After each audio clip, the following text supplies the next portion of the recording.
One Piece Skypiea, a alma da aventura, análise narrativa 5, parte 2. Um vídeo patrocinado pelo Artemus, pra gente poder ver o Narrativando falando mais sobre o One Piece. Já vimos Jaya e já vimos todas as outras partes antes dessa, East Blue, Warlong Park e Alabasta, eu não lembro mais os outros arcos que tiveram. Então, bora lá. Nesse vídeo, eu tô aqui com meu querido amigo Liama Torrinho. Eu que sou um grande fã de Skypiea, tá? Tô ansioso pra ver todas as pills corretas que o narrador vai trazer sobre Skypiea, porque o narrador é um grande analista de narrativa, e eu fico muito feliz toda vez que eu vejo ele falando sobre One Piece, que é uma obra que eu gosto tanto. Fato. No vídeo passado, nós navegamos a Knock Upstream para chegar em Skypiea.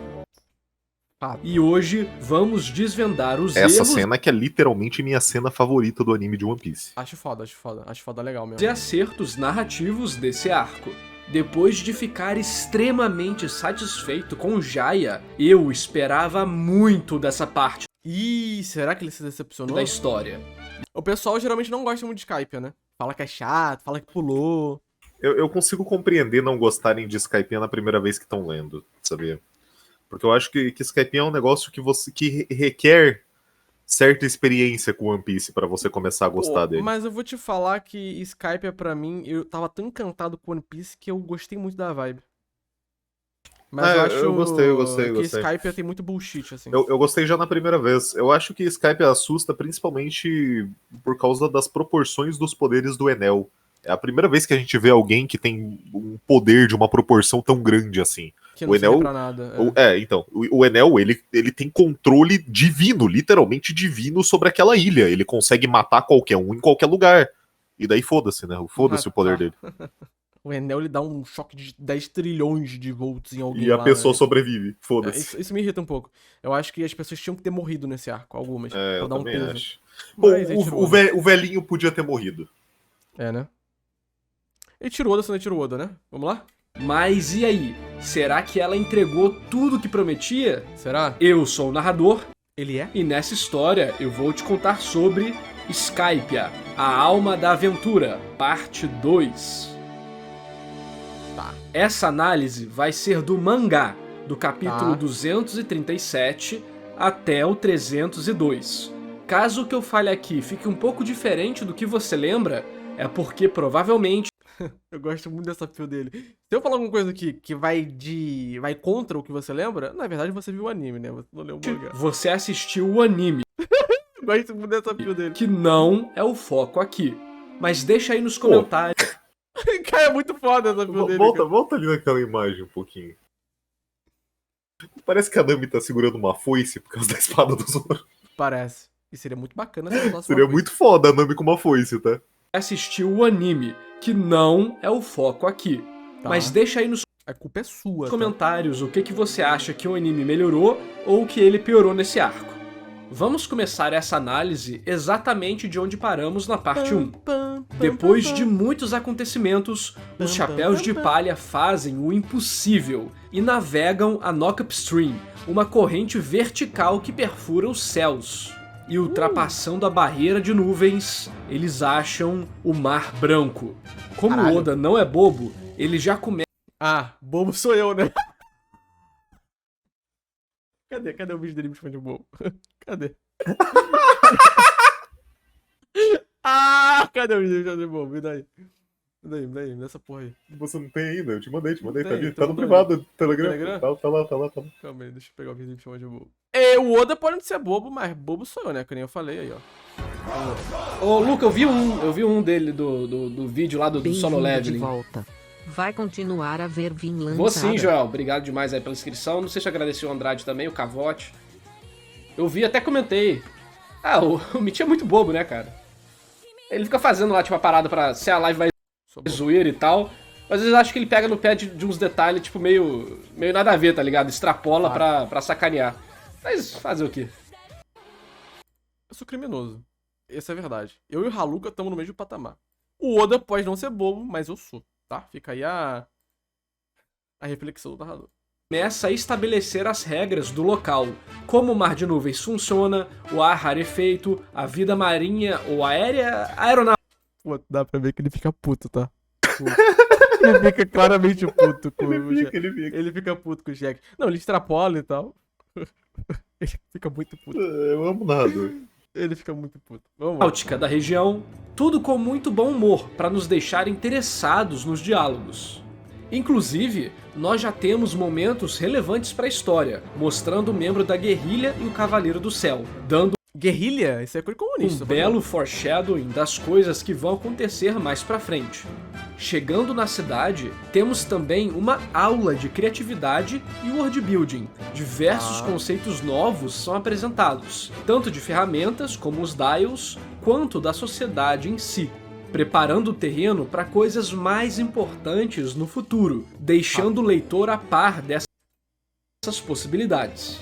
Isso é muito importante para fazer com que a gente veja as aplicações dessas coisas. Que medo, eu pensei que virava uma suástica o olho do Chopper. E meio que vira, né? Pô. Que cara... Pô, Oda? Toei Animation? Tá tudo bem, Toei Animation? Oi? No futuro, enquanto pensamos, faz sentido. Quando Shuriken? Ah, então... uma história não faz essa preparação e simplesmente dá uma solução completamente fora da realidade do leitor, por mais que faça sentido dentro do mundo, normalmente deixa o leitor desapontado. Tá. E infelizmente, isso acontece nesse arco. Ih... Mais pra frente, Calma aí. Então, se for algo que faça sentido, deixa o leitor desapontado, vamos ver. algo ou alguém conserta o Going Merry.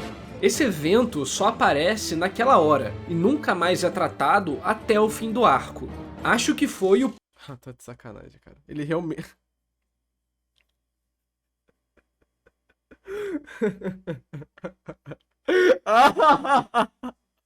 Pô, não é possível. primeiro cara. Deus Ex Machina proeminente em One Piece, onde literalmente o autor ajuda os personagens deliberadamente.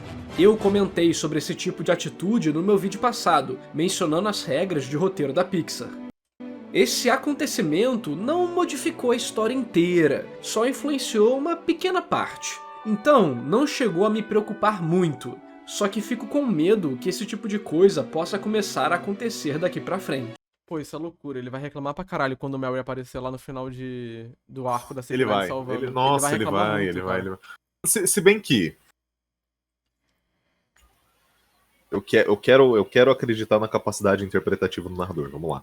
Cara, é porque ele é muito literal nos bagulhos. ele não Mas é consegue- que. Então, como é o nome da tal. Da fada. A fada do navio, eu nunca lembro o nome daquilo, É, eu daquele também não conceito. lembro. É um nome. Aquele conceito existe. Existe. E eu quero acreditar que o narrador vai conseguir enxergar aquele conceito sendo bem aplicado. Quero acreditar.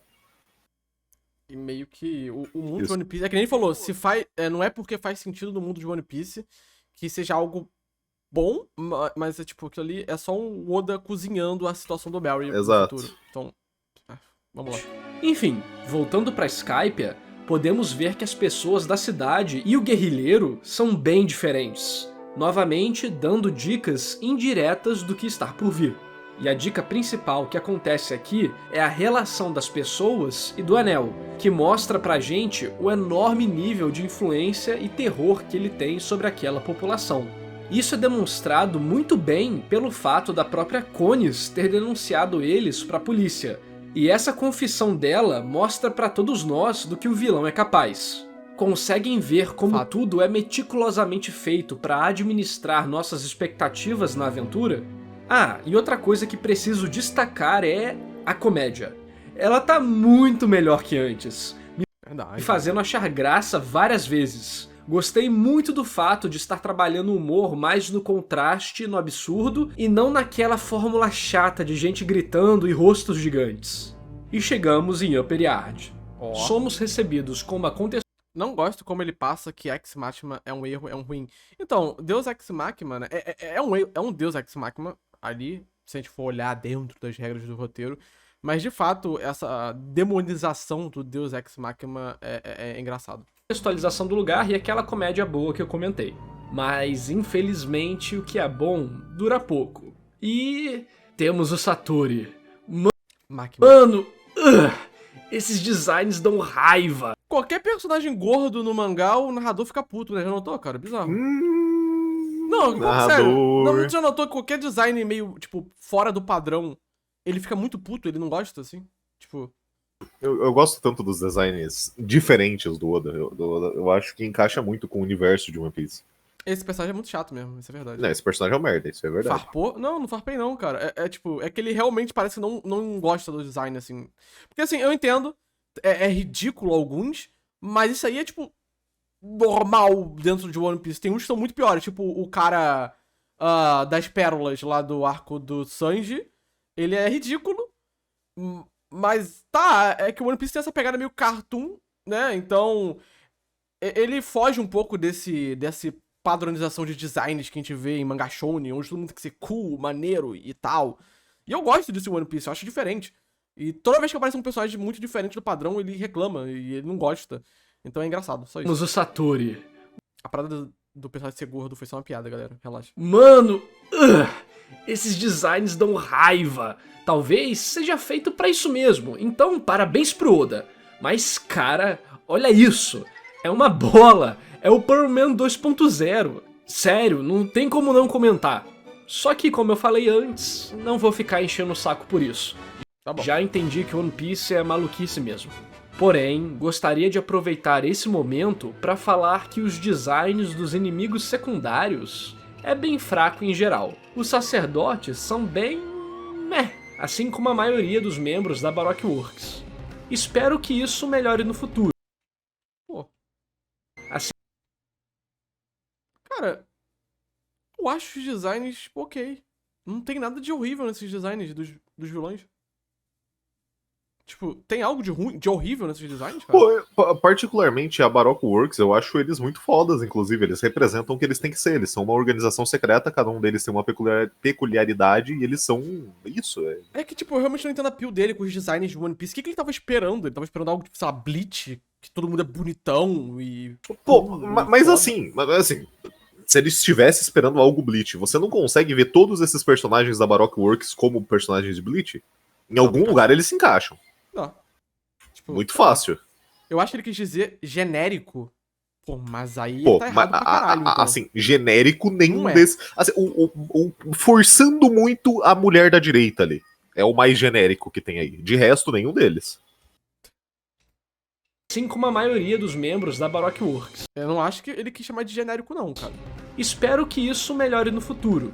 Tudo bem, nem todo mundo precisa ser ultra estiloso, mas pelo menos eu acabo não aproveitando tanto esses momentos, pelos inimigos simplesmente... Eu gosto, olha o design desse cara, eu acho maneiro pra caralho. Eu acho maneiro o design dele, meio aviador, tá ligado? Eu sempre gostei. Eu acho o design dele simples. Inclusive, ele me lembra. Eu conseguiria ver ele como um herói de One Punch Man. Fácil. Fato. Cara, eu gosto dos designs dos vilões de... Eu gosto também, eu gosto todos. É simples e ok, tá me legal. prenderem. Já sobre as provações, meio que me decepcionei. Quer saber um design de One Piece que eu concordaria se o narrador chegasse lá? Os designs dos vilões de Sabaody. De Sabaody não, perdão, da Ilha dos Tritões. É, lá é meio...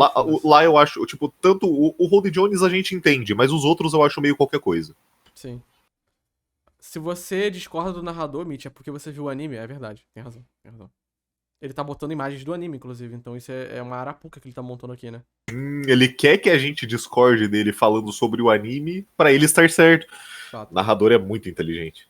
Existiu todo um dom, portas, o Sop morrendo de medo, várias coisas que indicavam que seria algo mais interessante, mas era só um truque ou terreno que diferenciava as coisas. Sim. Isso pode gerar mecânicas de combate legais, só que foram tão rápidas que não senti muita energia nelas. A provação do aço, por exemplo, aparece em 2 páginas, e depois serviu pra prender eles lá dentro. Sei lá, as pistas narrativas que me deram até o momento... Pistas narrativas, cabelo detetive. Tanto já. É o metaforando. O clima de tensão da ilha, quanto o clima de perigo dos sacerdotes, me levaram a esperar algo muito maior. E o Oda meio que não conseguiu entregar algo à altura. Acontece, infelizmente. Fato. Talvez o fato Oda dele administrar o ritmo desse arco dividindo o grupo principal tenha diminuído a grandiosidade do local. Ah, então já era. O narrador nunca mais vai gostar de One Piece. Se pra ele dividir o grupo principal é um problema, então fodeu. Todo arco ele vai reclamar da mesma coisa. Já que E temos assim, calma. Exatamente o que ele falou? Pode voltar nessa pio dele pra mim? infelizmente. Talvez o fato dele administrar o ritmo desse arco dividindo o grupo principal tenha diminuído a grandiosidade do local.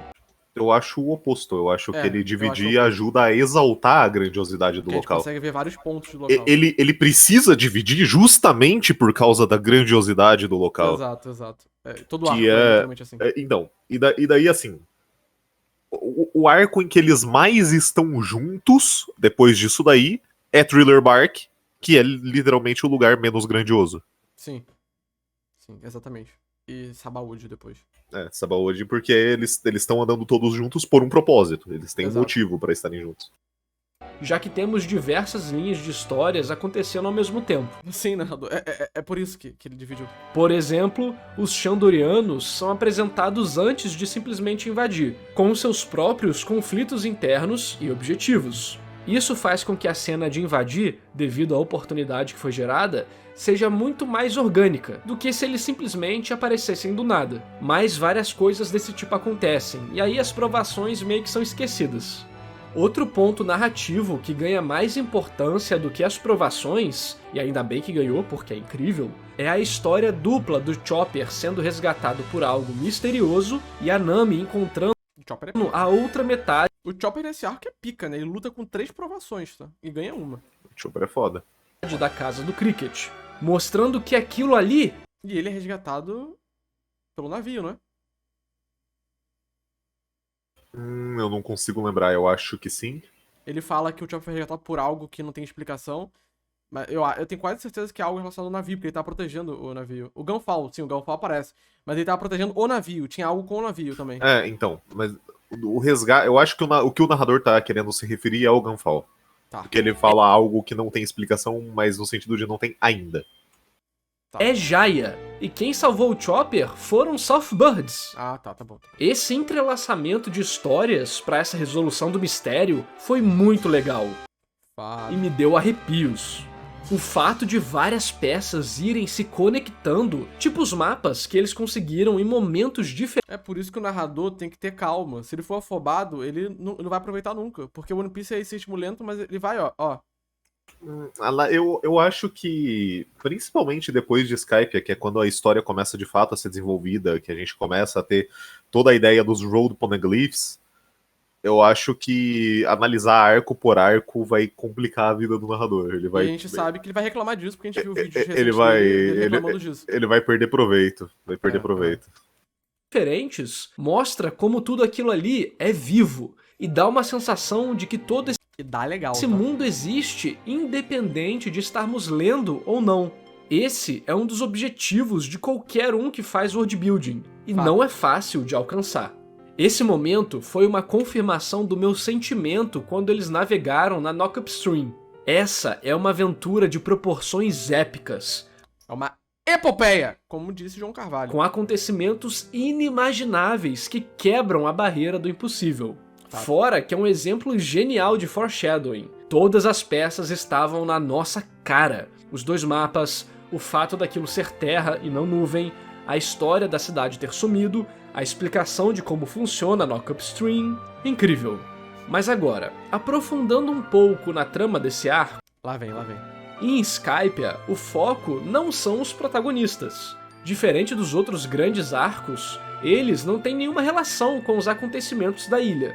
Alabasta tinha Vivi e o resto foi a apresentação de cada membro da tripulação. Assim, indiretamente, eles realmente não tinham relação, mas o fato dele conhecer aquele mano, que era parente do Nosland e etc, meio que fez eles terem uma ligação, porque quando eles subiram lá pra cima, né, pra Skype, não tem como subir pra baixo, eles meio que tinham como objetivo também, entre aspas, ver se encontravam a cidade, descobrir mais sobre a cidade, né, eles meio que ouviram a história do velho e tal, o sonho deles foi desafiado, que não tinha Ilha do Céu, então meio que isso não é algo pessoal com o tempo, mas de fato, Sim. em comparação com Alabasta, realmente. Aqui, literalmente, eles são estranhos que não conhecem ninguém e estão lá só porque o Luffy quis. Não é porque o Luffy quis, né? O Log Pose, né? Mandou eles pra lá. Talvez esse seja um dos motivos que fazem algumas pessoas não gostarem muito dessa parte. Afinal, os chapéus de palha viram só mais uma pequena engrenagem nesse enorme sistema. Só que isso não é necessariamente ruim. Os dramas iniciais apresentados são legaizinhos, e temos momentos importantes para tornar o mundo de One Piece maior ainda, que no final vão ter mais importância do que parece. Porém, não acaba aí. Conforme a história avança, vemos que lá é Jaya, Bom e flashback. que o Norland estava certo. Aí, a história mostra um dos seus focos principais, a amizade. Mas pro final do vídeo, eu vou me aprofundar nos focos da história. E aproveitando, Excelente flashback que muita gente não viu, tá? Muita gente pulou o Skypiea e pulou o flashback do Noland, tá? Eu já vi gente afirmar isso categoricamente. Tem gente que não faz ideia.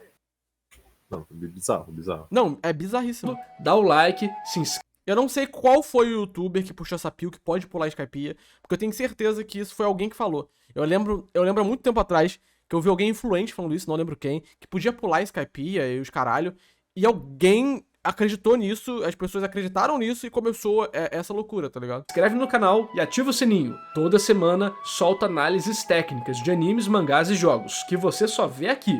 Também se Ah lá, o Ryuga disse que pulou porque pensou que era filha.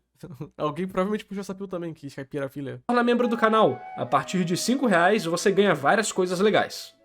Bem, depois de todos esses acontecimentos, finalmente chegamos na apresentação do ser que mais Do Eminem. atormenta Skypiea, Enel. E a sua apresentação é estranha? Ah, lá vem ele. Eu, sinceramente, achei sem impacto nenhum. Lá vem O cara chega lá dando uns Parakitdum e senta no trono. Tudo bem, pode ter sido intencional. Cara, eu não sei se ele tá entendendo o One Piece. Eu não sei se ele pegou a vibe One Piece ainda, tá ligado? Eu entendo ele não achar que não tem impacto, saca? Mas é que o One Piece é isso aí, né? O One Piece é esse negócio. E parece que o One Piece tem que funcionar igual todo mangá, porque senão ele não tem impacto, não tem isso, não tem aquilo. Eu entendo que é uma opinião dele, uma interpretação pessoal dele, e isso é subjetivo, se é bom ou não é. Por exemplo, a apresentação do Enel. Mas, sabe, parece que às vezes ele não tá entendendo a vibe de One Piece. Eu tenho esse sentimento assim, mas tudo bem. Para causar o contraste entre a postura relaxada dele e o terror que ele causa. Só que eu tinha mais interesse nele antes de se revelar do que depois. Todo o clima meio que sumiu. Talvez tenha sido um contraste com a incrível apresentação do Barba Negra, mas não vou me aprofundar muito aqui, senão o vídeo fica enorme. Quem sabe depois eu não posto algo sobre a apresentação do Enel. Se você quer, comenta aí. Pelo menos a cena dele não reagindo aos ataques é muito legal, e mostra mais ou menos o tamanho do problema que vamos ter. Logo depois disso, temos uma explicação de como os dials de combate funcionam. E aqui tem uma dica muito boa de como fazer uma exposição. Em vez de só termos personagens sentados cuspindo informações, temos cenas daquilo. O Sanji está demonstrando aquilo batendo com o martelo. Nas outras páginas, as pessoas estão lutando com isso. Assim, essa explicação fica muito mais dinâmica, dando valor às páginas que poderiam só ser chatas. Outra explicação que fazem nesse arco é sobre o mantra, e isso me lembrou o fato do Zoro escutar as coisas em Alabasta. Será que tem alguma relação? Será? Independentemente disso, os personagens se separam novamente, para termos aquela facilidade de administrar a história. No primeiro vídeo, eu comentei que as técnicas do Zoro eram meio estranhas. As instâncias nunca são explicadas. Ele queria explicação pra cada golpe do Zoro, mano. Isso que é foda. Nem como os golpes funcionam. E aqui não é diferente. O Oda literalmente inventa um golpe novo e falou! A técnica em si é tranquila de se entender. Ele corta tão forte que manda uma rajada de ar no oponente. Mas, sei lá, não gosto dessa característica em One Piece. Personagens inventam golpes do nada e fim. Cara, mas aí que tá. O que ele queria? Nesse aspecto, assim, tipo... Assim, eu entendo o ponto dele, mas... Ele queria que tivesse uma explicação ultra complexa pra cada golpe. Tipo, imagina o Luffy, todo Gomu que o Luffy inventa tem que ter uma explicação. Ah, o Luffy usou o Gomu no pisto, agora usou o Gatalin, agora usou isso. Eu acho que é um pouco diferente. Eu acho que ele queria que os personagens de One Piece fossem tal qual é o Ichigo, que usa só o Getsuga Tenshou pelo resto da vida. Tinha que usar só um golpe. E aí, quando aprende outro golpe, tem um Tem motivo que ter específico. todo um treinamento e um motivo pra daí poder usar o outro golpe. É que o Zoro meio que treina o tempo todo, né? Isso fica É que o Zoro. frustrado. Então, e daí o negócio é o seguinte: vamos lá. Ele não tem como saber disso, a gente não pode julgar ele por isso, mas o Sim. Luffy luta literalmente usando a criatividade. Sim. O Luffy ele vai mudar o tempo inteiro. Isso faz parte do personagem dele, isso faz parte do poder dele.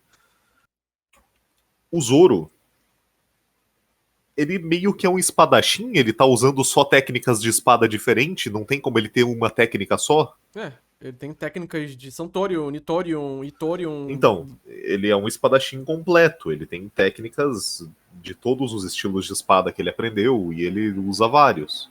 Sim. É engraçado só. Porque eu entendo a lógica dele, É, tipo, não é algo regrado, etc. E o negócio é que é uma coisa muito simples ter técnicas pra esse tipo de pessoa. O Sanji, por exemplo, ele luta chutando. Cada chute que ele dá numa parte diferente do corpo, ele dá um nome novo. Não quer dizer que Exato. seja um golpe novo, é um chute. Exato. E o Zoro é a mesma coisa, basicamente. Só que muda a forma como ele corta, né? É, por exemplo, como se o Ichigo, a cada, sei lá, corte de espada que ele desse, era um nome novo, tá ligado? Golpe horizontal, Getsuga Tenchu. Golpe vertical, Getsuga Henshu. Agora o golpe É. diagonal, Getsuga Shenshu. É Assim, isso. eu entendo a lógica dele e tal, de ficar incomodado, mas eu acho que esse tipo de coisa não deveria incomodar tanto o coraçãozinho dele por muito tempo. Fora isso, tem mais 2 momentos que chamaram a minha atenção. Ó, O primeiro foi a luta do Chopper, boa luta. é tá? muito legal ver as soluções dele, e depois a luta da Robin com o Yama. E mano, que raiva dele! O cara destruiu milhares de ruínas. Até o momento, a pesquisa da Robin era a coisa que eu mais me interessava, e ver aquilo me deixou revoltado. Tinha que ter sofrido muito mais Pô. esse maldito. Olha o design da Robin naquele painel e ainda falam que pós-time skip que ficou esquisito. Fato. Ah, é que ela claramente tá usando aquela roupa lá que aperta o quadril, né? Pô, se ela tá usando, já apertou os órgãos vitais ali, Mas tu irmão. tá ligado porque o design dela é assim, né? Das mulheres de One Piece. Por que? Me conta. Porque o Oda ele desenha assim, ó. Literalmente, mulheres em One Piece. Ele bota uma bola, faz um X e faz um X. Aí a partir disso ele faz o quadril. E aí faz o corpo da mulher. Ele disse que faz isso pra poder adiantar o processo do desenho. Literalmente, é uma bola, um X e um X. Aí ele faz o quadril da mulher. E é isso. Por isso que todas as mulheres de One Piece têm esse quadril mais fino. É literalmente isso. Ele explicou no SBS uma vez. É isso. Aquilo me deixou revoltado. Mas realmente é feio. Eu acho meio feio também um pouco. Mas não me incomoda num nível... Olha o que fizeram com os corpos das mulheres em One Piece. Tinha que Então, ter o negócio aqui não é. A minha reclamação aqui é do povo que fala que pós-time skip ficou ridículo. Não, já era igual. É bizarro, bizarro. sofrido. Ou o pessoal que fala que é culpa da Toei. Assim, tem culpa da Toei, porque... Tem culpa do designer, né? É, do Hisada. Que definitivamente parte da culpa é dele, mas sempre foi assim também no design antigo de One Piece, assim. Mas foda-se. É uns bagulho que o pessoal de One Piece pega no pé também, né? Deixa a mulher ter corpo esquisito também, tadinha dela. Não pode. Agora vai fazer body mais shaming com ela, só porque ela é magra. Maldito. Pelo amor de Deus. História vai, história vem, e a galera se encontra no pé. Mas o Zoro era negro, tu já viu essa pio? Que o Zoro no anime era negro e a Toei embranqueceu ele com o time Um skip. clássico. Ai, queria que minha pica tivesse 17 centímetros. Pé de feijão. Tudo acontece de maneira bem natural, e a cena é bem bacana. A luta que rola é legal, tem alta intensidade, várias coisas rolando, pontos de interesse e novidades. Para não ficar muito cansativo, temos as cenas do Luffy, que são muito engraçadas, e a pesquisa da Robin, que balanceiam o ritmo. Isso é muito importante, mesmo que você não perceba, eles ajudam a valorizar os momentos de combate, te dando tempo para digerir aquela informação e usar o seu foco de atenção para várias coisas diferentes. Porém aqui eu tenho outra crítica ao Oda, algo que eu já falei no meu vídeo de Alabasta. Lá vem. Ninguém morre. Verdade. Aí eu concordo com ele. Essa parte aí é Certíssimo. meio zoada. Tipo, o Enel dá descargas elétricas e imensas em todo mundo e ninguém morre. Assim. Eu entendo ele não matar o Sanji, não matar a Nami. Mas, pô, ele não matar um Randola é meio bizarro. Alguns personagens dá até pra aceitar. O choque inicial do Sanji, do Usopp, não parecia ter uma intenção assassina. Mas os acontecimentos depois disso... A mulher lá da tribo, o pai da Connie, o cara aleatório da milícia... Esses dois últimos, em especial, tomam um baita golpe. Como que nenhum deles morre? Até o figurante sai vivo! Ah, a vó do Oda não queria ver mortes. Caguei pra vó do Oda. Principalmente Coitada da vó do Oda. a cena do pai da Connis tem muita carga emocional. Jogar isso fora me deixa muito bravo. A história perde o senso de consequência. Também me incomoda. Perde o perigo. Faz a aventura ficar mais boba e menos épica. Por mais que exista um apelo no final feliz, são as tristezas e consequências da vida que fazem a gente dar valor ao resto. Fato. O narrador que é um homem que sofreu muito na vida, tá, Leandro? Vamos deixar isso claro aqui. Você pode dar um final feliz pro arco, mas se você só faz isso, sua história vai perder boa parte do potencial dela. Pô, o velho e o cara lá tomam um canhão de plasma que destrói a ilha e no dia seguinte não tem machucado nenhum. Isso literalmente invalida um monte de páginas feitas pra mostrar o poder do Enel. Mito é real que o Oda não mata os personagens por algo que a avó dele disse pra ele? Sei lá, mano. Eu acho que o Oda só não quer matar mesmo, mano. Por exemplo, quando ele vence a cobra gigante, um inimigo que não foi machucado nem pelos golpes mais fortes de geral presente, e o Enel derrota com um estalo.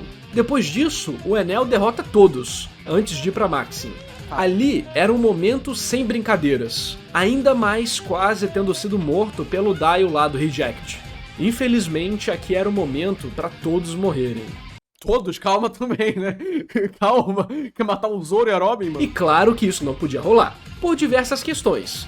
Do tema da história, do clima da história, marketing, etc. Então, pra que colocar todos eles naquela situação sem saída e consertar com a bunda depois?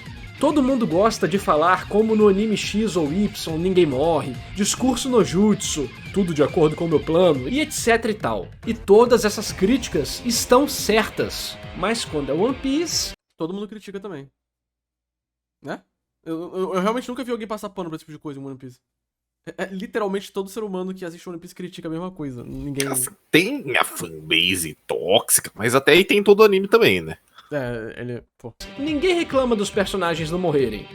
Ninguém reclama. Ai, ninguém. narrador. É o que mais reclama, Narrador, narrador. os fãs de One Piece são os que mais reclamam, narrador. Ah, velho. A avó do Oda não é justificativa pra escrever cenas ruins. E esse é o ponto que mais me incomodou nesse arco. Outra coisa que eu não achei que foi muito bem feita foi o Enel como vilão. Tudo bem que parte Espera só até o narrador descobrir que o Pedro tá vivo.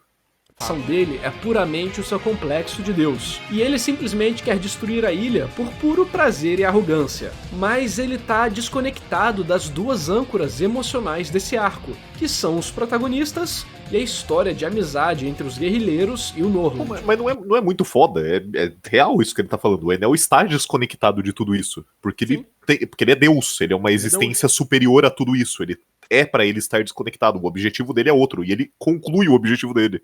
Exato, literalmente. Então, por mais que dê pra entender o seu comportamento, Não dá pra entender. Eu sou contra. isso tende a não se conectar com o leitor. Pelo menos a reviravolta dele querer ir pra Lua e não pra Terra é legal, me despertou um pouco de interesse de conhecer mais sobre ele.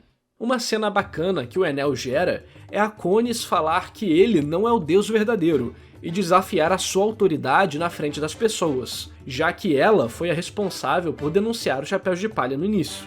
Um ótimo toque poético. E outro momento incrível é a careta que o Enel faz quando descobre que o Luffy é imune aos golpes dele, já que no céu não existe borracha. Mesmo sendo óbvio, eu mesmo não vi isso chegando, e achei uma solução incrível. O Oda fez um ótimo trabalho em tirar o Luffy de todas as... Aí, ó, isso aí é foreshadowing. Do Luffy dentro do olho da cobra. Depois ele entra no olho de outra cobra gigante. Azul. De outro réptil gigante, né? cenas do Enel, e também de deixar ele sempre com algum problema pra desviar nossa atenção. Ainda mais eu, Snake Man? Não. que tava lendo, analisando diversas coisas, cai no bait direitinho. E a luta dos dois foi bacaninha, mas parece que o Enel não sabe usar muito bem os poderes dele. São poucas vezes que ele usa. Não tinha o que ele fazer com Não, o Luffy. mas calma. É literalmente isso. O Enel não sabe usar os poderes dele. Ele tem uma Ele não sabe, logia. realmente não sabe. Ele tem uma logia extremamente forte. Só que ele tá num ponto de divindade tão grande que ele não precisa usar essa logia dele. E o ponto é que, tipo, eu não tinha nem o que ele fazer também contra o Luffy. O Luffy Não interessa. A não ser que ele soubesse haki, que até aí não existia, não interessava o que ele fizesse, ele não ia ganhar do Luffy. Então, Fato.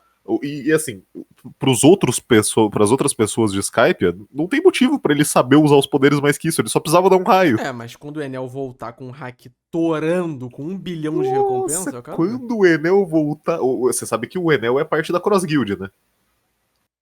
Eu vejo isso acontecendo, não ironicamente. Pô, eu vejo muito isso acontecer. Eu vejo o Enel e o do Flamengo indo pra Cross Guild, não ironicamente. E daí a gente sabe quem vai ser o Rei dos Piratas, né? Sim. Tá dito aí, tá dito aí. O Barba Negra ele vai ser inspirado. Não, o Bugman. Usa o teleporte.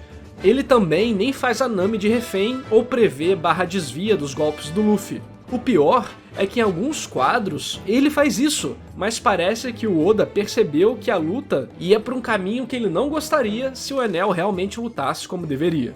Então essa falta de verossimilhança acabou pesando pra mim. Apesar do Luffy ser o counter dele, o Enel também parece que simplesmente desaprendeu a lutar no meio da luta Ele só não sabia lutar mesmo. Essa e só sabe soltar Ele raiozinho. nunca Pelo aprendeu. menos É isso, Então, ele, realmente é isso, não ele só sabia sabe, ele só sabe usar raiozinho, é isso mesmo, tá É, certo. literalmente, parabéns. A perfeita leitura A do comédia é legal. Sinceramente, esse foi o arco que eu mais dei risada. Mas Você deu agora risada, tá? vamos falar da coisa mais importante do arco. Ih! Como mencionei antes, temos dois focos nessa história: o mundo e a amizade. Mas a amizade aqui é a amizade além das eras. Ó. Quando me dei conta de que o Wiper é descendente direto do Calgara e da implicação que tudo isso tinha pra história, eu arrepiei de novo. Tudo isso ganha um ótimo peso emocional, com o flashback que conta a história do Norland e do Calgara. Olha, sinceramente, esse é um dos melhores momentos de One Piece até agora. Eu nem vou entrar em detalhes técnicos, porque tudo que o Oda usa aqui eu já falei nas outras análises. Tá. É incrível como poucos capítulos conseguem te prender, fazendo você se importar com esses personagens graças ao fato de você já conhecer o destino trágico e o resultado dos seus atos. Com diversas reviravoltas, temos as respostas para a maioria das nossas perguntas e vemos o final cruel dessa história. Esse flashback foi um dos pontos altos do arco, tornando a conclusão dele muito mais emocionante. Pensando logicamente, o Norland poderia ter voltado depois de ouvir os sinos, mas aqui entramos na poesia da história. Poesia? Tá confundindo, irmão. Tu tá confundindo de mangá, cara. Poesia só em Bleach. Sem a partida dele daquela maneira, não teríamos esse impacto ao ler o arco. Mas às vezes é necessário trocar o normal pelo lúdico. Fato. Caralho, vamos! Ele tá conseguindo, tá conseguindo. As decisões emocionais, tanto dentro do mundo quanto na escrita, geram momentos que nem sempre fazem sentido e deixam você compreender pelos sentimentos. Caralho, o narrador entendeu. Finalmente ele conseguiu, ele entendeu, ele chegou lá, galera. Vamos! Tem solução. Quando você percebe isso, entende que o Norland não precisava voltar naquele momento, pois Fato. poderia voltar sempre que quisesse. É a amizade através das eras. E o Luffy E o Piscine reclamando disso no final de Darling in the Franxx, né? Bizarro. vira a ponte entre duas pessoas que nunca se viram, mas que conectam o presente e o passado, dando fechamento para uma tragédia de séculos atrás, de uma maneira bem bonita. Tudo isso resulta em um final emocionante. A batida do sino esperada há 400 anos finalmente alcança as pessoas, e quem sabe alcance até os dois amigos, onde quer que eles estejam. Eu lacrimejei nesse final. foi a condensação Pode. de todo esse peso dramático aliviado no famoso socão do Luffy, com uma sequência de tentativa e falha até o sucesso muito bem feita. Assim como a Robin fala, e essa é uma citação muito famosa que eu também gosto muito, aqueles que não conhecem a história estão fadados a repeti-la. E assim como Enel tinha um total desrespeito pela história dos povos ali, ela, ironicamente, acabou se repetindo, com um descendente do Norland e um descendente do Calgara se unindo através da figura do Luffy para completar algo que aconteceu há 400 anos atrás. É um detalhe sutil, mas que eu acho que dá um baita tempero para a história. As coisas realmente se repetiram, mas dessa vez elas deram certo. E felizmente, as coisas boas não terminam por aí. Toda Finalmente o narrador a história paralela da Robin nos dá recompensas. Goldie Roger passou ali e deixou a sua marca. Fora que, de acordo com Gunfall, o Luffy se parece muito com ele. Será que vai ser o pai do Luffy? Pô, muito foda o narrador não ter questionado, porque eu acho que é difícil alguém questionar nesse ponto. Como que o Roger conseguiu escrever num poneglyph, né? Fato. Mas na época já tinha essas teorias. Então, na época alguém já estava questionando, né? Mas é difícil quando você chega nisso na primeira vez você questionar. Por quê? Por que, Se que o o Roger narrador escreveu? não desmaiar no flashback do Oden, eu sou maluco. O flashback do Oden, que convenhamos, é um absurdo! Meu Deus do céu, como é bom. Fato. Você pode dizer que isso ficaria muito na cara, afinal, já virou quase regra isso acontecer. Mas One Piece é antigo, então quando isso foi publicado, talvez não fosse tão clichê como é hoje. Fato. Bom deixar isso claro, né? Bem, vamos esperar. Era só uma trope, né? Finalmente, Exato. com muito bom humor, o arco acaba. Luffy mostra seu lado pirata e decide roubar o Note como o Usopp está imitando um artista de kabuki. Artista de kabuki esse?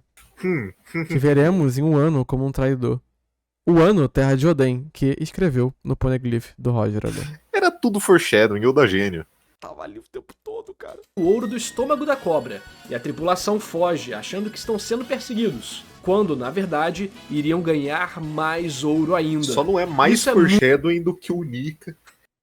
Muito legal. Mantém aquele espírito pirata de não dizer adeus e sempre sair como os fora da lei, coisa que já se repetiu em todas as grandes despedidas até agora.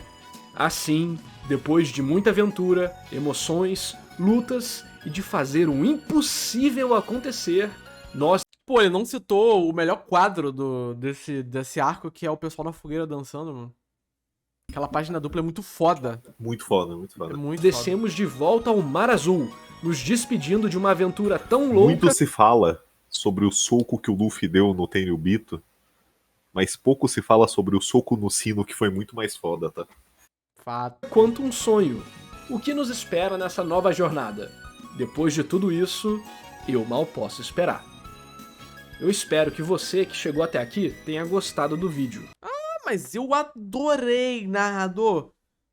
Pô, sério, vídeo bom, gostei muito. Pô, eu acho que foi a primeira vez dessas análises narrativas do narrador que ele não justificou algo que o Oda fez por vontade própria, falando que foi um erro narrativo porque não seguiu uma regra. Fato, que leitura.